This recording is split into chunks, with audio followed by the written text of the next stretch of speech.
Қайырлы күн баршаңызға. Бүгін сіздермен жеңіл жасалатын кешкі ас рецептімен бөліскім келеді. Оған қажетті тауықтың сүбе еті, күріш, сарымсақ, сливки және сары май.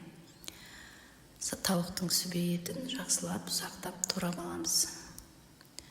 Соломка түрінде немесе кубик түрінде өзіңізге қандай ыңғайлы солай турап аламыз. Жақсылап күрішті жақсылап суда жуып, тазартып, аздаған майға қуырып аламыз. Тұзын салып, суда су құйып баяу отта пісіреміз. Келесі ыдысымызға сары майды салып, сарымсақты қуырып аламыз. Осындай жузге озеро деген сливкиді қолданам. Сарымсақты сарғайғанша қуырып аламыз. Үстіне тауықтың сүбе етін салып, тағы жақсылап қуырамыз.